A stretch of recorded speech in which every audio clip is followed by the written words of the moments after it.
$100 million വിലയുള്ള അത്യാധുനിക 5ാം തലമുറ സ്റ്റെൽത്ത് ഫൈറ്റർ വിമാനം.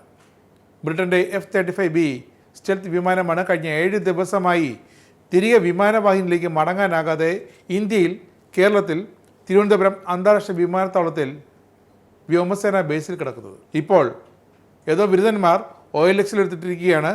വിൽപ്പനയ്ക്കുണ്ട് F-35 എന്ന് പറഞ്ഞു. ലോകത്തെ ഏറ്റവും മികച്ച സ്റ്റെൽത്ത് വിമാനമെന്ന് അവകാശവാദം. പക്ഷേ ഇന്ത്യൻ എയർഫോഴ്സിൻ്റെ റഡാറുകൾ നിഷ്പ്രയാസം ഈ വിമാനത്തെ കണ്ടെത്തി. അതിനുശേഷമാണ് എമർജൻസി ലാൻഡിംഗ് വരെ നടന്നത്.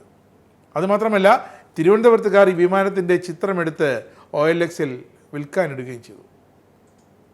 ശനിയാഴ്ച രാത്രി 8:30 മണിയോടെ അറബിക്കടലിൽ സെയിൽ ചെയ്യുകയായിരുന്ന HMS പ്രിൻസ് ഓഫ് വെയിൽസിൽ നിന്നും പറന്നുയർന്ന ഈ വിമാനം തിരിച്ചിറങ്ങാനാകാതെ തിരുവനന്തപുരം എയർപോർട്ടിൻ്റെ സഹായം തേടുകയായിരുന്നു എമർജൻസി ലാൻഡിങ്ങിനായിട്ട്.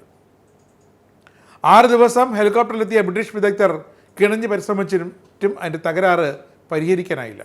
വിമാനം പ്രവർത്തനക്ഷമമാകുന്നില്ല. വിമാനത്തിൻ്റെ ഹൈഡ്രോളിക് സിസ്റ്റത്തിനുണ്ടായ തകരാറെന്നാണ് ഇപ്പോഴത്തെ വിലയിരുത്തൽ. ഏറെ സങ്കീർണമായ എഞ്ചിനാണ് അമേരിക്കൻ കമ്പനിയായ ലോക്ഹീഡ് മാർട്ടിൻ നിർമ്മിക്കുന്ന F-35 UK, Germany, Canada, Denmark, Israel, Japan തുടങ്ങിയ സഖ്യകക്ഷി രാജ്യങ്ങൾക്ക് മാത്രമാണ് US ഇപ്പോൾ ഈ വിമാനങ്ങൾ കൈമാറുന്നത്. ഇന്ത്യയോടും US ഏറെക്കാലമായി നിർബന്ധിച്ചുകൊണ്ടിരിക്കുകയാണ് ഇന്ത്യയുടെ INS വിക്രാന്ത് അടക്കമുള്ള വിമാനവാഹിനി കപ്പലുകളിലേക്ക് F-35 ഈ വകഭേദം വിമാനം വാങ്ങാനായിട്ട്. ഏത് റൺവേയിൽ നിന്നും ചെറിയ ദൂരമെടുത്ത് പറന്നു വരാൻ ശേഷിയുള്ള ഈ വിമാനങ്ങൾ അതുകൊണ്ട് തന്നെയാണ് വിമാനവാഹിനി കപ്പലുകൾക്കും പ്രിയങ്കരമാക്കുന്നത്. ഇതിൻ്റെ അറ്റകുറ്റപ്പണി അതിസങ്കീർണമാണ്. വിമാന കമ്പനിക്ക് മാത്രമാണ് നിർമ്മാണ സാങ്കേതികവിദ്യ കൈവശമുള്ളത്. ഈ സ്റ്റെൽത്ത് വിമാനം നന്നാക്കാനുള്ള ഉപകരണങ്ങൾ USലും പിന്നെ UKയിലുണ്ടെന്ന് പറയപ്പെടുന്നു. അതുകൊണ്ട് തന്നെ വെറുമൊരു ഇന്ധന ലീക്ക് കൊണ്ടല്ല, ലോകത്തെ തന്നെ അതിശക്തനെന്ന് വീമ്പിളക്കുന്ന F-35 യുദ്ധവിമാനം ഇപ്പോഴിതാ വെയിലും മഴയുമേറ്റ് ഇങ്ങനെ തിരുവനന്തപുരം അന്താരാഷ്ട്ര വിമാനത്താവളത്തിൽ കിടക്കുന്നത്. ശരിയാക്കാനായില്ലെങ്കിൽ UKക്ക് ട്രാൻസ്പോർട്ട് വിമാനം കൊണ്ടുവന്ന് F-35 സ്റ്റെൽത്തിനെ കെട്ടിവലിച്ച് കൊണ്ടുപോകേണ്ടി വരും. അതാണ് ലോകത്തെ നമ്പർ 1 ഭീതി ഉണർത്തുന്ന വിമാനത്തിൻ്റെ ഇപ്പോഴത്തെ അവസ്ഥ. സ്റ്റെൽത്താണത്ര സ്റ്റെൽത്ത്. ആ സ്റ്റെൽത്ത് വിമാനം ഇന്ത്യൻ വ്യോമാതിർത്തിയിൽ കടന്നപ്പോൾ തന്നെ ഇന്ത്യൻ വ്യോമസേനയുടെ IACC റഡാറുകൾ കണ്ടെത്തി.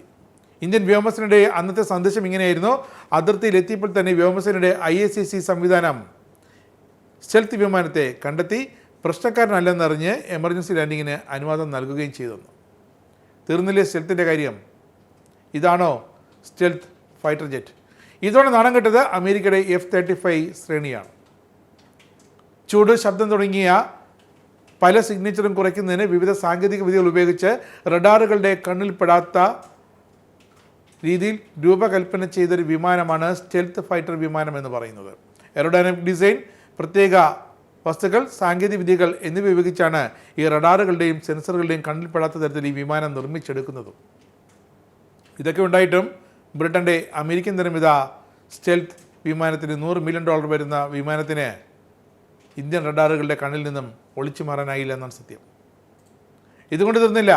OLXൽ വിമാനത്തിൻ്റെ പടമിട്ട് തിരുവനന്തപുരത്തുകാർ വിൽപ്പനയ്ക്കും വെച്ചു. 1 കോടി രൂപ മുതൽ 20 കോടി രൂപ വരെ പലരും. എന്തായാലും അതൊരു തമാശയ്ക്കായിരുന്നെങ്കിലും F-35 വിമാനങ്ങൾക്ക് ലോക്ഹീഡ് മാർട്ടിനൊക്കെ അതൊരു നാണക്കേട് തന്നെയാണ്.